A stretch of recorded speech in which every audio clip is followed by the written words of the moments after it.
I got it. Okay, there we go. All right. And if you have someone who has what is called an amended or corrected W-2, that's going to happen. You'd make that check mark. And if you have someone who doesn't have a W-2, but they have a year-end pay stub, they can complete what is called a substitute W-2. So that's typically what you're going to see, the standard W-2.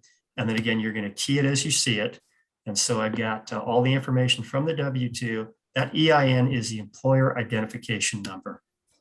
And so this is what you're going to see. You'll see box one. There'll be typically a dollar amount there. If you're doing a military return, then you might have someone who has zero wages because they're in a combat zone. However, you don't want to do a military return unless you're certified on that military certification, and then you clear it with the site coordinator, because you need one person to prepare and you need one person to do a quality review, and they would have to be certified military.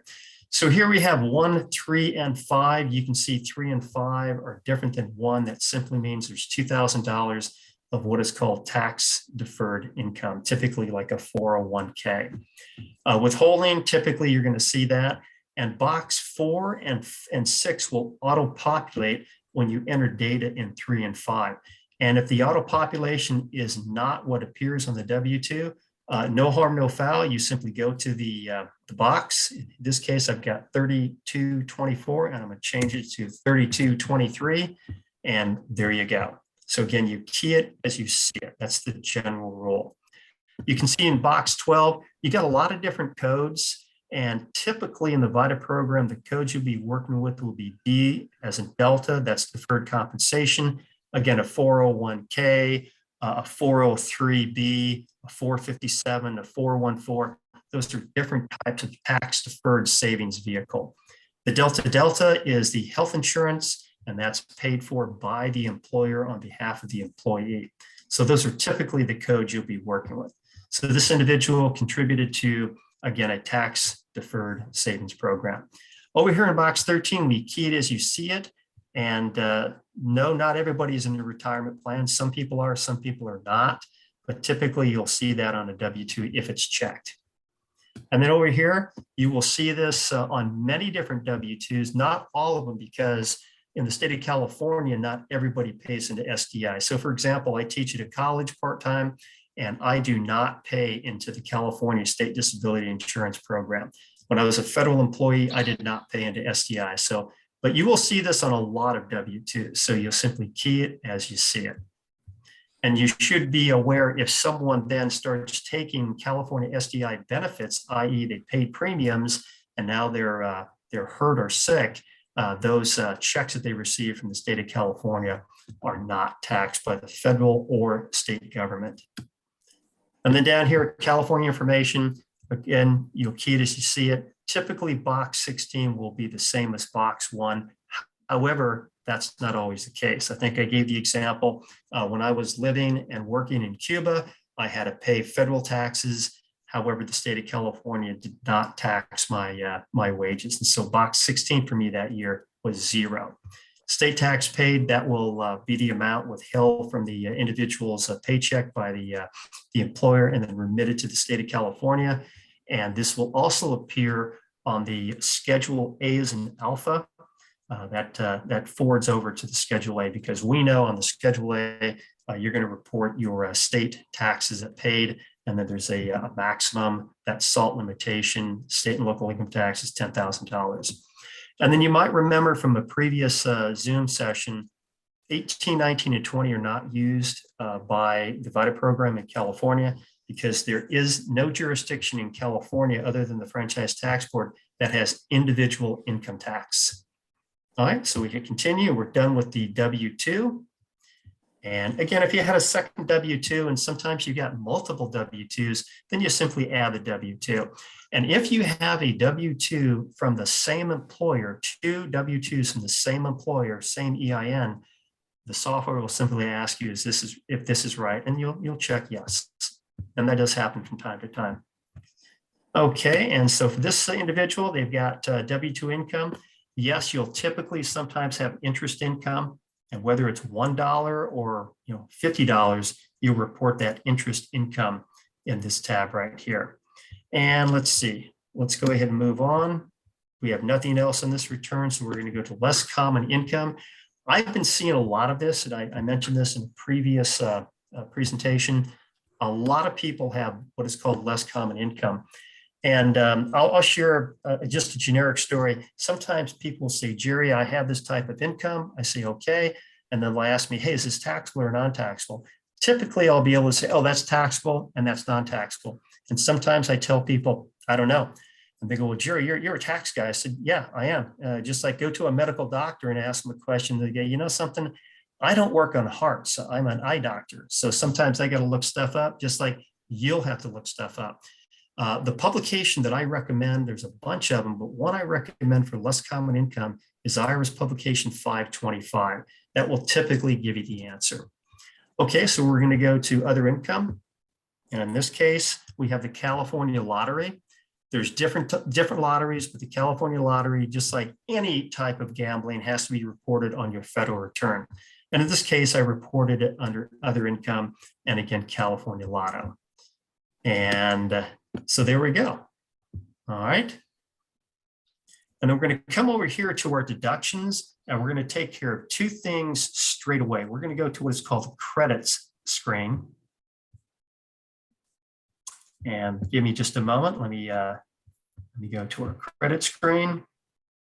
So you see down here under deductions, you have adjustments to income. And that's, as it says right here, if you have a school teacher or someone who's paying interest on a student loan, that would be an adjustment to income. Your credits are down here. So you're going to have to do this for all of your taxpayers. You're going to have to ask them about that recovery rebate credit. And this is important. When you're talking about the recovery rebate credit, you're talking about the third federal stimulus payment the taxpayers either did or did not receive. And that's the only thing you're concerned with on this particular screen. So if they received a stimulus payment from the federal government, you would click there, and then you put the dollar amount. Last year, a lot of people say, Jerry, I don't have my notice from the IRS. I said, hey, not a problem. Go to your bank, and people typically do it on their phone, and see when you receive some type of deposit in your bank account from the US Treasury. And most likely that would either be what is called a stimulus payment or your tax refund, and that should jog memories. Or in this case, if they have that notice still, that notice 1444C, that will show the amount of that third federal stimulus payment. And then of course, in this case, the guy did not get one. So what that means is I'm telling the software, if this individual qualifies, calculate the recovery rebate credit based on that no answer. And then this also kind of brings up a point, and you might remember this also.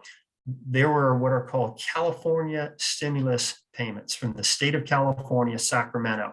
When people receive those, if they receive them, they are not taxed on their state return and they are not taxed on their federal return. And so what I do when I talk to people, I try to be as precise as possible. I will use the term a federal stimulus payment, and then I'll tell them the difference between a state and a federal stimulus payment. And then that should jog their memory. Oh yeah, that was a state one, that's a federal one. And then another thing, in 2021, there were advanced child tax payments made to certain individuals. And so what you're going to do, you're going to ask the individual, did you receive advanced child tax credit payments? And again, typically it's going to be something deposited to their bank account. And then you'll come to this screen and you'll indicate, was their place of abode, that means their home, in the US more than half? Typically the answer is going to be yes. And then here it says aggregate amount of the advanced child tax credit payments. These would be the payments a taxpayer received from the federal government in 2021 because they were eligible for those payments, and that's connected to that child tax credit. And what that means is if they've received payments, the computer then will calculate the amount of the child tax credit they're entitled to, subtract those advanced payments, and then the net, if you will be the amount of their child tax credit that'll be calculated. So you do want to go to this screen, and you want to make sure that you indicate that for those people who receive those advanced child tax payments, or if they didn't. And if they did receive a payment, then in the aggregate amount, you would ask the taxpayer how much they received, and you would put the total amount. I think that's what the term aggregate means. It means total. Okay, so in this case, we didn't have any. And if you did have any, then it would be indicated here. And on this screen, this is a little different from our other screens. So you just go over here if you need to make some type of edit, or if you want to delete the entire, not return, but this particular entry. And so that's what this little icon over here means. Okay, so we're done. I'm going to hit continue. All right, so we've addressed the recovery rebate credit, and we've addressed the advanced child tax payment. So what else do we have? We've got over here, open up itemized deductions. And for itemized deductions, the only thing we have here is the amount that were carried over from the SDI and the state income tax. So this person made contributions to charity, and you'll see a lot of this. And under the new tax law, if an individual makes a cash gift, then they can take what is called an above the line deduction for the most part. So cash gift, open this up. And let's go ahead and discuss this for just a little bit. So you have an individual who says they made a charitable contribution. And so what it is most people know it's a charitable contribution because there's some type of tax ID number. They know that. You can go on the IRS website. You can determine if it's a qualified charitable organization. And then, of course, cash. Some people get mixed up on the definition of cash. So if you go back to a financial accounting class that you may have taken, cash is considered Federal Reserve notes. It's considered negotiable instruments, which means a check that they write to the bank. Or some people will make what is called an electronic payment. Now, that's the same thing as cash going from the individual to the charity. And so cash in this case, the donation date, the software only allows one date. And if you have multiple dates, what I do is I split the difference, meaning, let's say you've got dates going from January all the way to December. I'll do the middle of the year and plug in that one particular date. And then the amount that's been donated, again, this is a cash donation. And cash typically will be, again, a Federal Reserve notes, i.e. green dollar bills, a paper check, or perhaps some type of electronic payment. And there are many different types of electronic payments from your bank account to a charity. That's called cash. All right, so we're going to hit continue. And if you have additional cash contributions to another organization, you'd come up here to that plus sign where it says add a cash contribution.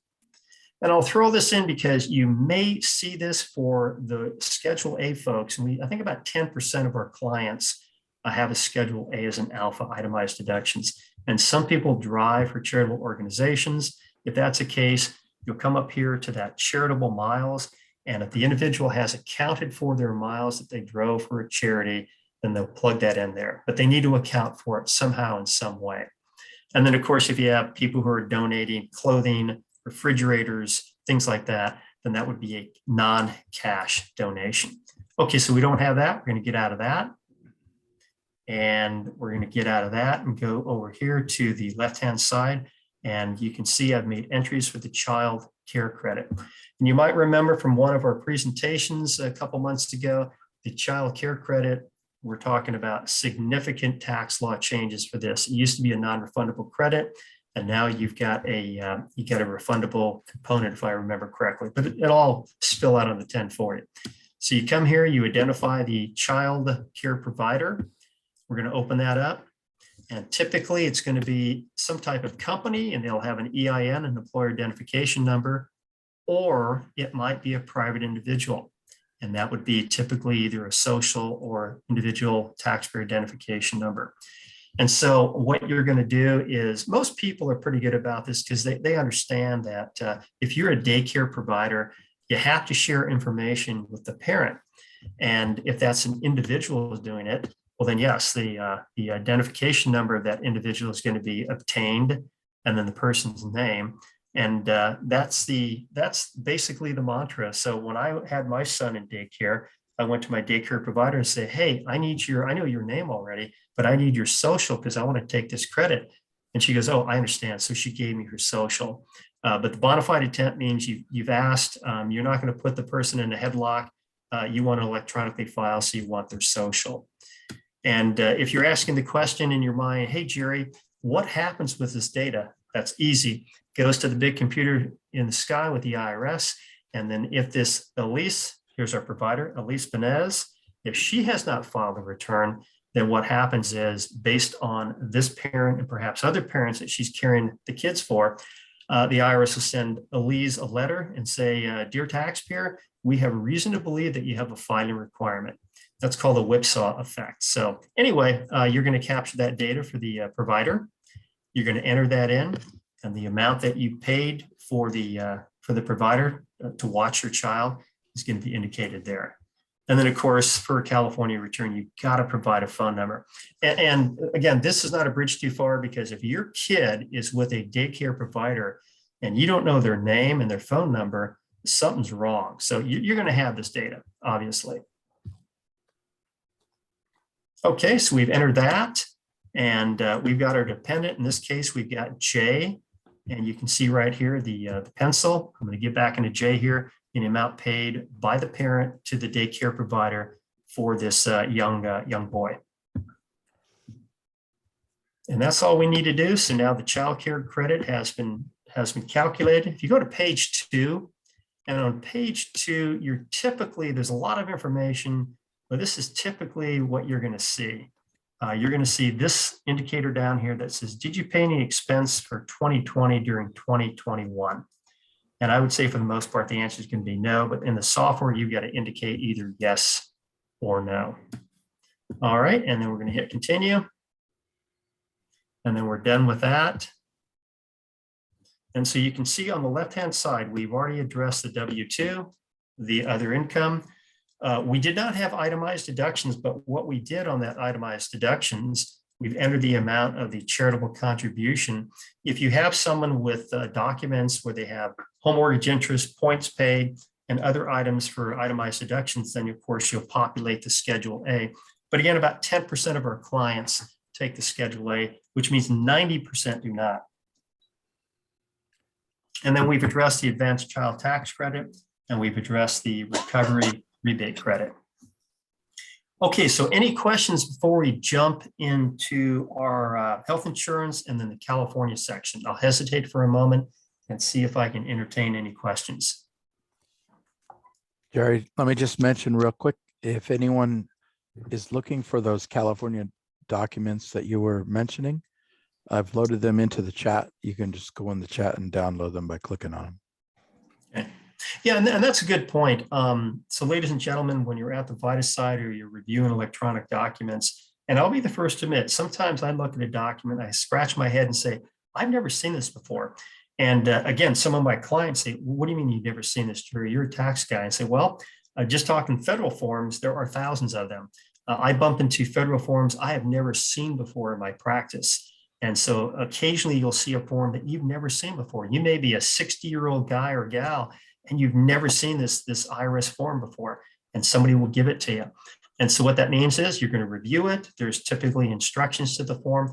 And then at the VITA site, you've got a lot of great people. You've got a great team. So somebody at the VITA site will be able to help you out if you have questions about either a federal or a state form. And again, I always tell people, don't be shy.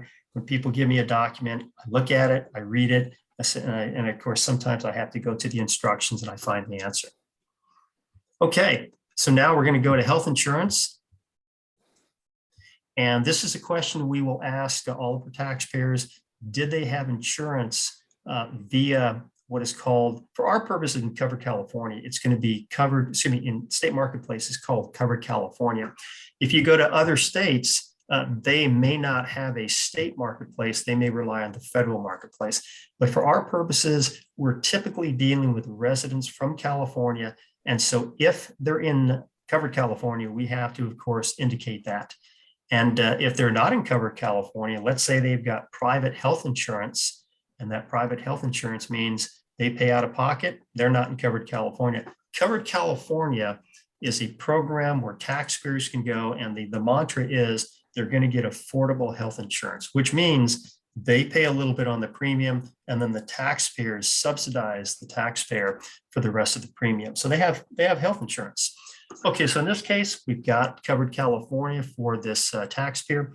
And here's another note. I saw this last year. You're going to see it this year. If someone's in Covered California, also known as a state marketplace, they're going to be issued They're going to be issued an IRS form 1095A as an alpha, and they're going to be issued a franchise tax board form 3895. And that 3895 is the California Health Insurance Marketplace Statement.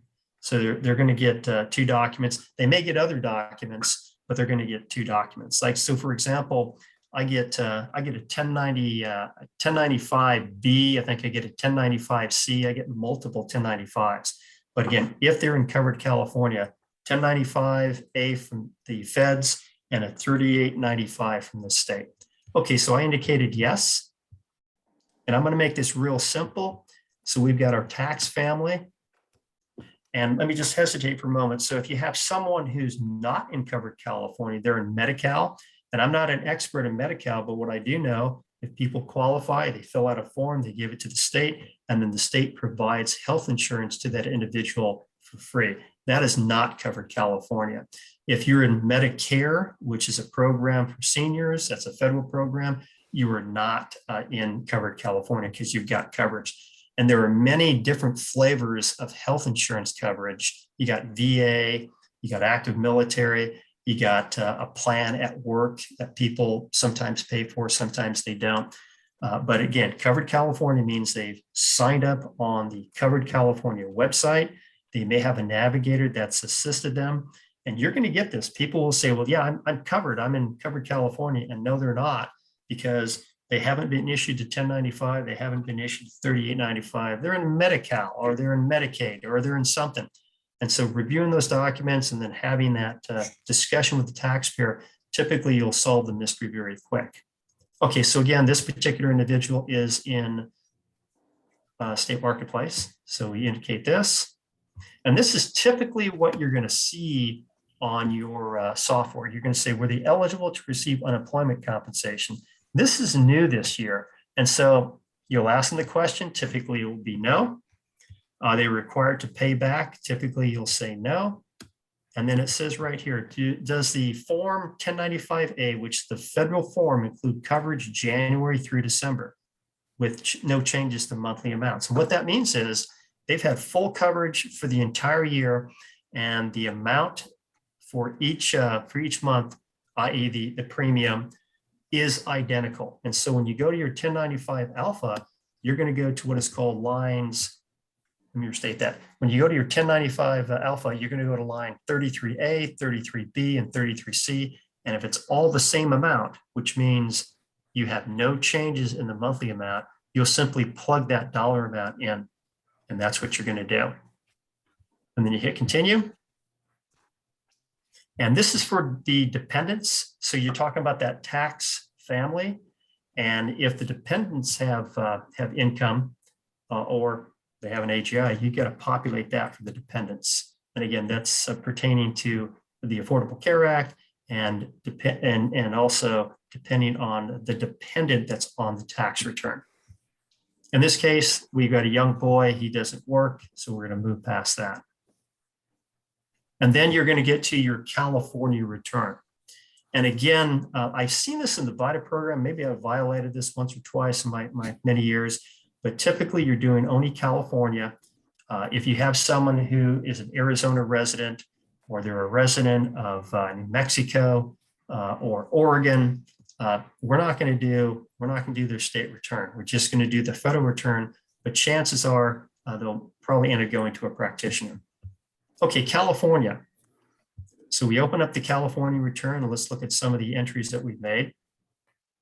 Head of household. In this particular circumstance, we've got a taxpayer who's got a minor child, which means head of household. And remember the rules. The rules are typically you've got a qualifying child, qualifying relative. You're paying more than half of the household upkeep. And in this particular case, he is. So go back to your 4012 and review your head of household rules. And in this case, yes, he does qualify. And yes, we have to complete this form 3532. And so we hit yes. And you can see over here, qualifying person. In this case, that's that young boy. The relationship, in this case, son. The qualifying person, their gross income, we leave that blank because Jay doesn't have any income. And for tax year 2021, it's 365 because 2020 was a leap year. So 365, the number of days in a year. And then down here, it asks you another question about the marital status. You might remember that acronym RDP, that's the Registered Domestic Partner. And in the state of California, you can register. And if you are registered as a domestic partner, then you can file an RDP return, which basically is almost the same as married filing joint. And you can see that drop down menu, not legally married or not an RDP during the year. And so that means this individual, he's got a son. So that means at one point, perhaps maybe he was married. And we'll actually find out very shortly that he was married at one time and he's no longer married in 2021. Okay, we hit continue. And then county of residence, we have to indicate that. I think most of our VITA clients will be from Orange. And then that physical residence address is the same as the address in the tax return.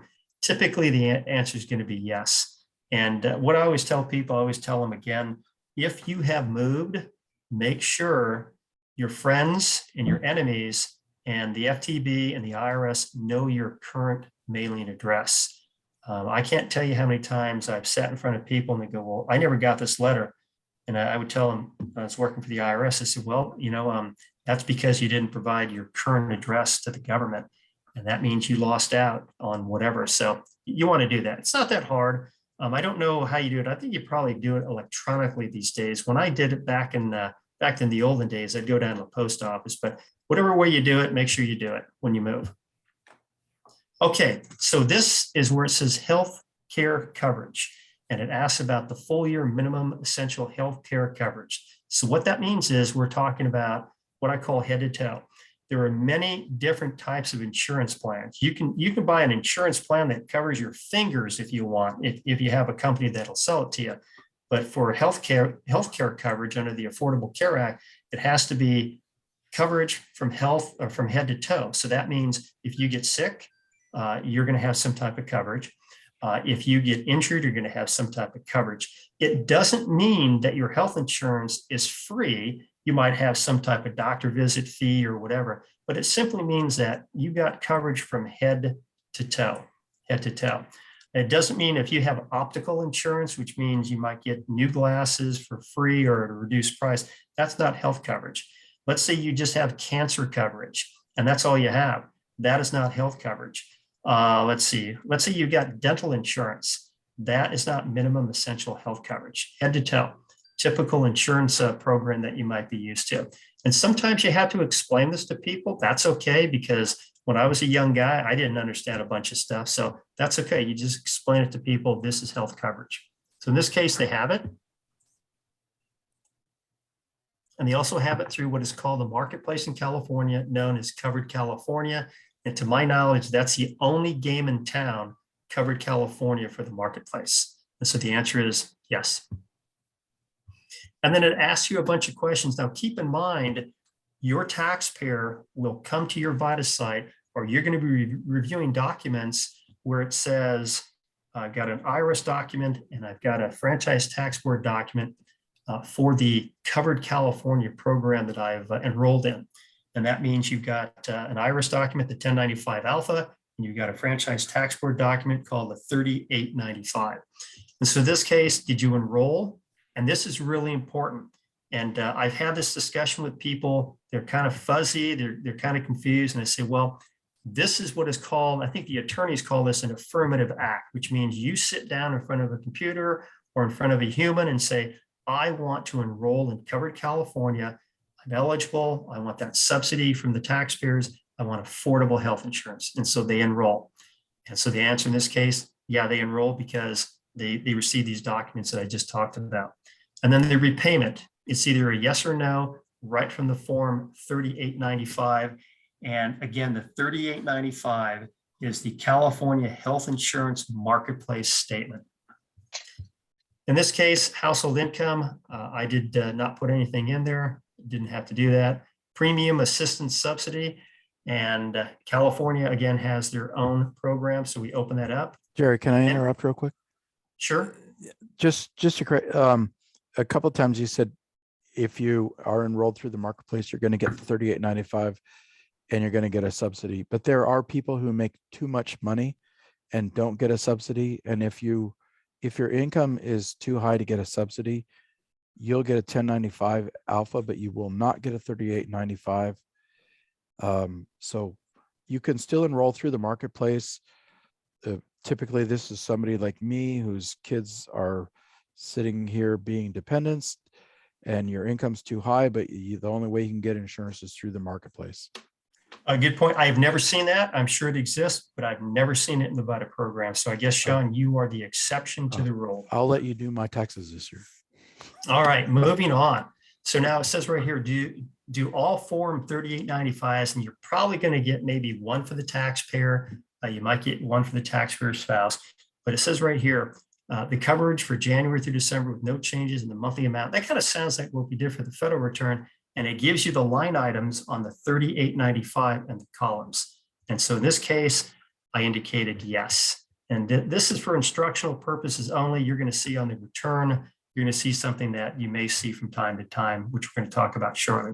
So I plugged in the amount, the premium amount, 1, 2, and 3. And you take it right off the 3895. Oh, gosh. All right, we're going to hit continue. And down here, now this is something I remember training on years ago. It's called allocation of a policy, an alternative calculation for year of marriage. And everything I know about these two questions, this is out of scope for the VITA program. If you're a paid practitioner, you might see this in your practice, but we are not paid practitioners. And so you will simply not prepare a return if someone had an allocation of a policy amount or the alternate calculation. And so in this case, we say no, because we're not going to see that in our VITA program. Okay, so we've addressed that. Now a couple things. And this is something I have seen more and more, not only in my practice, but also at VITA site. It's called additions to income and subtractions to income. And so this is the way I like to explain this to individuals. They go, Jerry, I don't quite understand this. I said, okay, well, look at it this way. Think of the federal government as a dog, and then think of the California state government as a cat. They go, okay, two different animals. Yes, two different animals. So for the state of California, they have their own tax law pertaining to California returns, and the federal government has nothing to say about it, because the state, if they want, they can have their own taxes and they can do what they want, and they do. And so this additions to income, these are items where it says right here, taxed by California, but not the federal government. And so I can think of one thing right now. Let's say you have someone who's recently divorced. Maybe they got divorced in 2020. And in 2021, they have received alimony from their former spouse. Well, we know that the federal government doesn't tax that for those new divorces, but the state of California does. So this would be what is called an addition to income. So we go here, and that's one example. Let's go to edit. And so here, what I did, let me open this up, show you what I did. I had a recent divorce. I didn't have a recent divorce. This guy had a recent divorce, and he received alimony. And that alimony was in tax year 2021 from a divorce in 2020 or maybe 2019. And this is the amount of income that he has to report on his California return that's not reported on his federal return. And again, when people say, well, why is that? Just say cat and dog, two different animals. Okay, so we're done there. And then we're going to continue. And then you have what are called subtractions from income. And it says right here, adjustments for income taxed by the federal government, but not California. And so things that are taxed by the federal government would include, in some cases, a portion of the Social Security check. California does not tax Social Security. Another item that the feds tax would be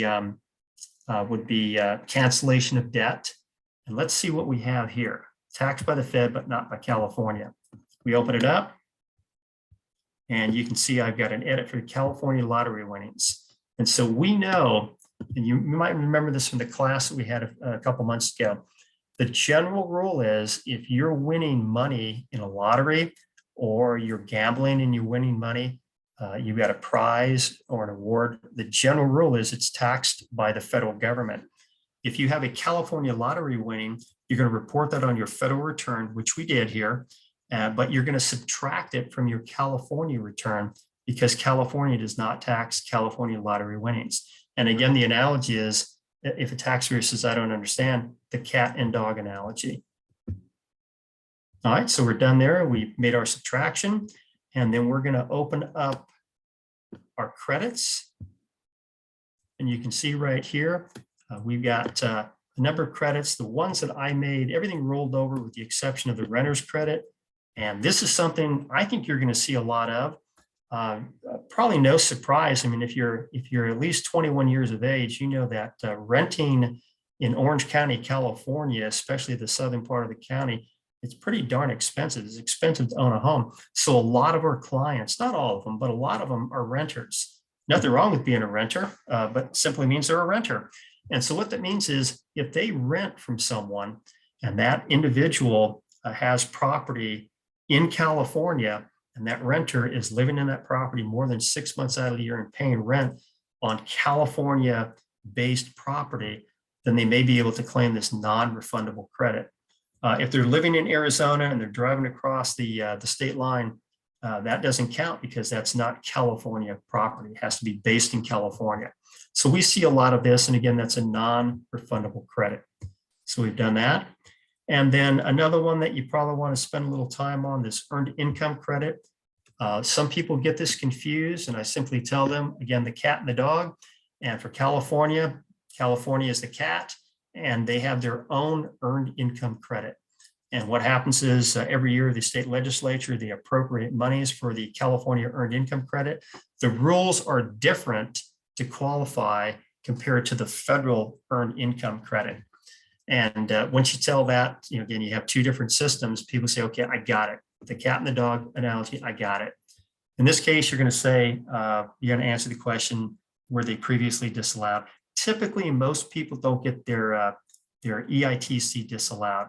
When they do, usually what has happened is that person has tried to pull a fast one on the federal or state government, and the state or federal government comes in and says, okay, you're not going to get the credit even though you were allowed because you did something that you should not have done. A simple, honest mistake, no, that's not. Someone typically has gone out of their way to claim perhaps a deduction, or let me restate that, to claim a credit that they were not entitled to. And so again, you're typically going to have no on that. And then here, you're not going to fill any of this out on this part, just that part, or it'll be entered for you. What else? Our premium assistance. This is for California. So again, you've got that $38.95. You're going to come to this form, and yes, you are in covered California. You're going to have to answer that recap or repayment cap. In this case, we've got no. And then you can see here, this is where I have plugged in the amount that I saw on that $38.95. And I think the mantra we use, we key it as we see it. And so I went to the form 3895, which is the franchise tax board document, and I plugged in these three amounts because, again, there is no changes in the monthly amount. And this is from the 3895, lines 12 through 23, columns A and B. I plugged it in per the form. And again, that's on that portion of your software. All right, so we hit continue. And down here, we talked a little bit about this.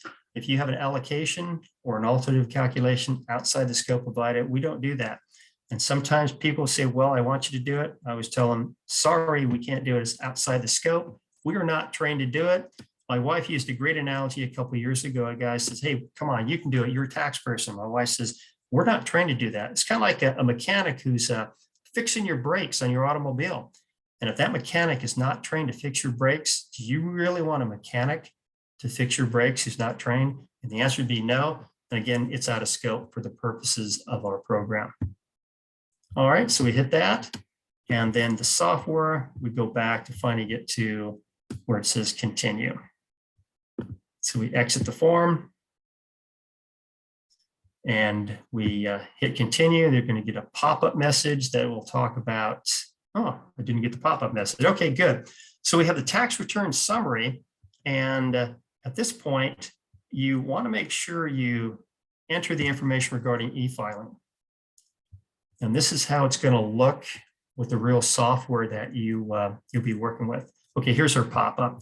We entered all the data for the additional child tax credit. And so it says may be missing. No, it's not. So we're good to go. And then it looks a little different this year. I guess maybe they made it user friendly. I thought it was pretty good last year, but this was going to look like this year. ERO is an electronic return originator, which means the person is going to electronically file. It'll show the amount of the refund. And then you might remember this from last year. Now, when you're the quality reviewer, this is how I do it in my program.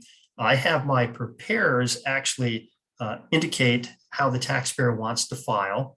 In this case, either a direct deposit or they want a paper check. And then the reviewer will check the work. So we've got a direct deposit. And we have, in this case, the person owes. That's black in color, black font, little minus sign. So that means they owe on their California return, and they are going to get a refund on their federal return. And then the 8879, you might remember this. That's e-file authorization. Taxpayers are going to sign it. It could either be what is called a wet signature with a pen, or they can sign it electronically. At our VITA site, they actually will sign with a pen. And then you capture the email from the taxpayer. That's important because sometimes taxpayers don't answer their phones.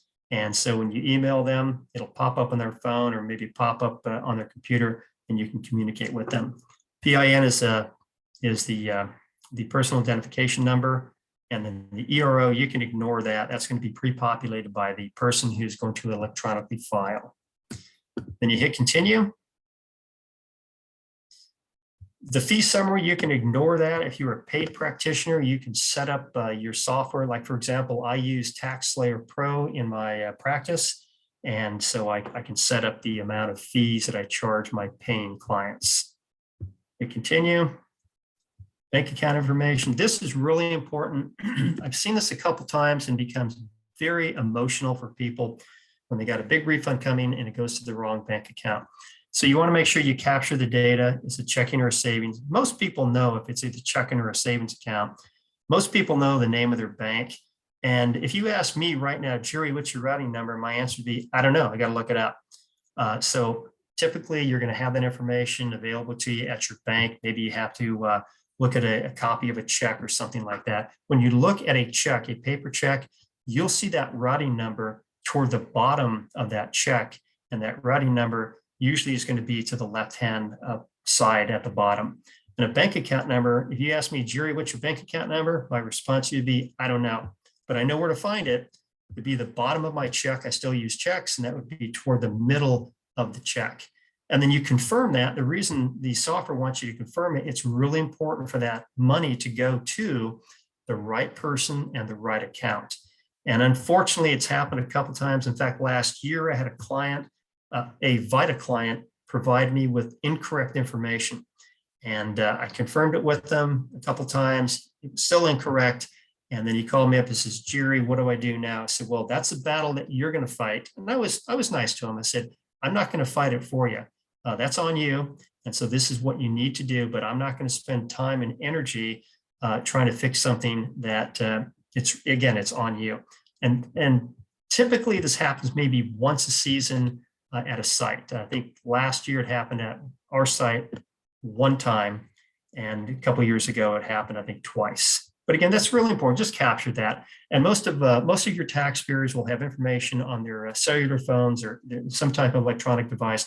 They can capture this information pretty quickly.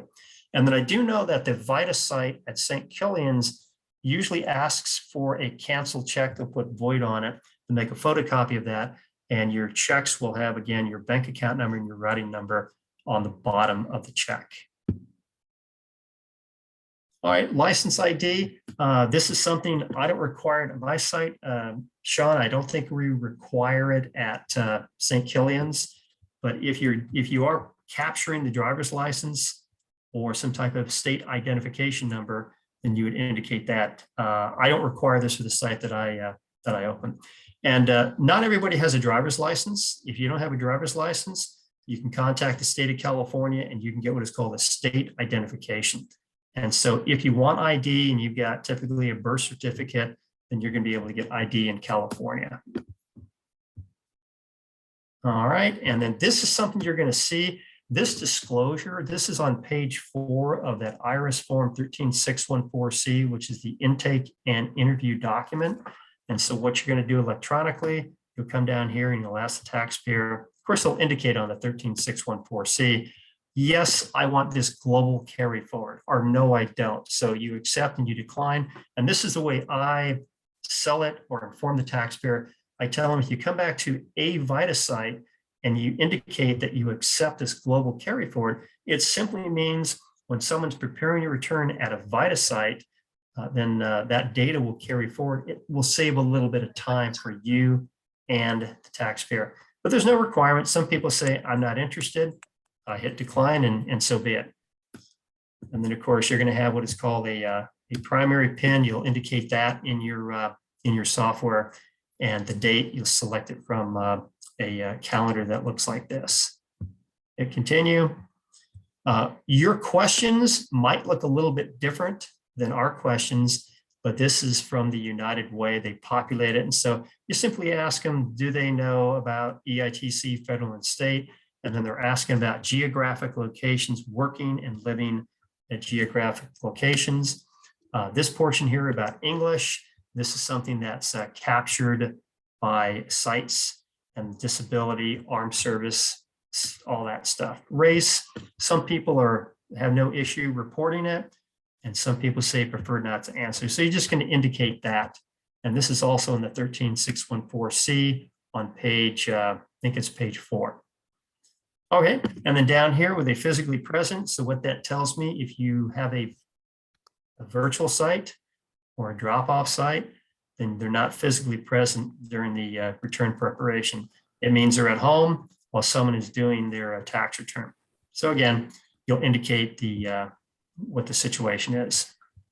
Jerry, let me And then just down, can I mention something? Those questions there that you just went over from the United Way, I know some intake interviewers and preparers may think those things aren't the most important things in the world, but we do operate under a grant from the IRS and another grant from the United Way. And those questions are what those folks are looking for in order to target their educational activities to populations that are disadvantaged. So it's fairly important that we try to get accurate information on those questions. you know, Sean, that's a great idea. If you know anything about the United Way, good organization, and they have many funding sources, and various sites get multiple thousands of dollars to run their VITA site. And I know that the grant has been issued to St. Killian's, Coast College got a grant. And so, yes, all this data is collected. Some people may think it's a little intrusive, but again, it's all part of the program, trying to help people out, trying to sustain the VITA program and to reach those low income and moderate income taxpayers. So that's a really good point, Sean. All right, and so all these questions, and again, once you've collected them, you're going to hit continue, and then your submissions page, it'll look something like this, the total amount that'll be shown. It'll have bank account information. And one thing that you will not see when you are a VITA preparer or a VITA quality reviewer, you will not see transmit return. That's only for the electronic return originator. If you see something like this, you should call up your site coordinator and say, hey, you've given me all these permissions. And if you're a preparer, you don't want that permission. If you are trained as an electronic return originator, i.e. the person pressing the transmit button, then you do want that button there. But I think only a couple people at St. Killian's will have this. And then what you're going to do, the review process, if you're new, you've read in the material, we do review each and every tax return. So for example, again, I'm not the smartest guy in the world, but I have students, they go, well, Jerry, am I really going to review your return? You're the guy teaching the class. And the answer is yes. If I prepare a return, then we have to meet the requirement of the program. Someone's got to review my return. And that someone could be an experienced student. It could be a new student who's certified at the advanced level, but every return is reviewed. And then what you're going to do is when you want someone to review the return, you'll mark it, you'll make your notifications to whomever is going to be notified, and then it'll be pushed over to a quality reviewer. And when it's reviewed and everything's good to go, they'll mark it as complete. And again, only the electronic return originator will transmit a return. So let's see, I've got 7:13, and I think at this point, Sean, I think that probably does everything we need to do. Yeah. Should we open it up for questions? Yeah, let's open it up for questions. So I see no questions in the chat. So if anyone has a question, just feel free to unmute yourself and ask your question. Give you a couple minutes for that. And then while that's happening, Sean, I just want to kind of revisit something. If you are a brand new preparer and you think this is a lot of stuff, I promise you, you got a great team at St. Killian's. It's probably one of the best teams I've seen in Southern California at a VITA site. You've got a lot of knowledge. You've got a dedicated team to run it. You got an IT guy. You got everything you need there. So if you bump into a situation you're not quite sure of, you can reach out to one of the team members and they'll find someone to help you out with a question, or if you have an issue with your, with the software. But there's always someone there at the VITA team at St. Killian's to help you out. So you're in good hands. That's probably the best way to put it. Thanks, Jerry. That's right. Sean is the training coordinator this year, and he's top notch too. I'll try. I am not seeing anybody asking any questions. So Sean, may I ask one question? sure, go ahead, Sally. Yeah. So hi, Jerry. With respect to the, let's see, if a person had made multiple donations to a charitable organization in a given year, and I think you had mentioned as far as the date of the donation field is concerned, you could kind of come in the middle way or something. So you would like populate, if somebody made a donation in January and like December or something like that, then you would populate whatever date in June of that year, right? That's one way to Is do it. that Yep. right? So I was curious, is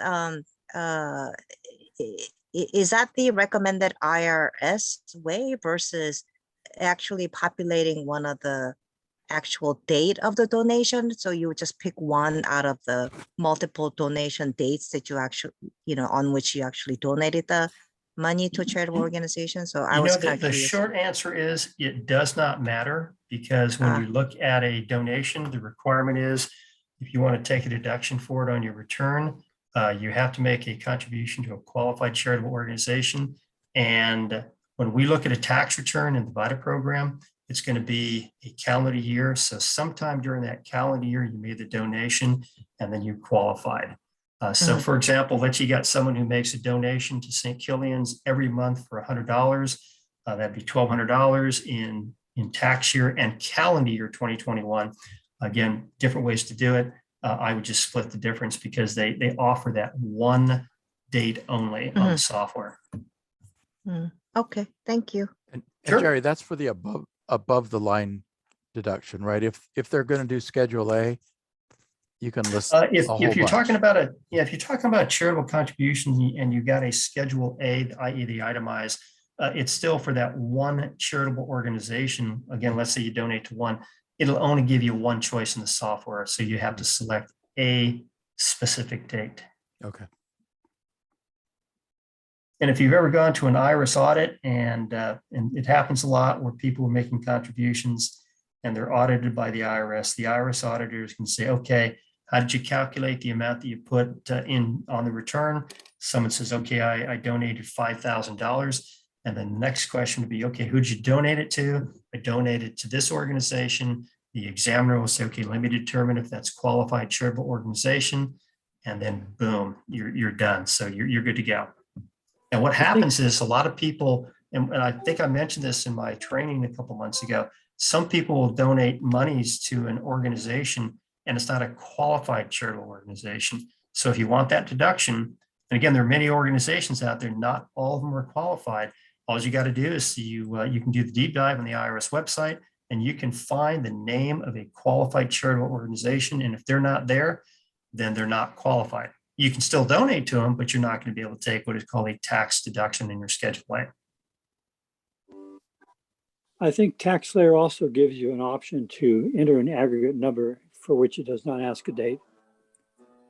Yeah, just going through the software this year, again, just that one date appeared, but the bottom line is whatever they donated to that one entity, that qualified charitable organization, you're going to put the dollar amount in and select the date. All right, anything else?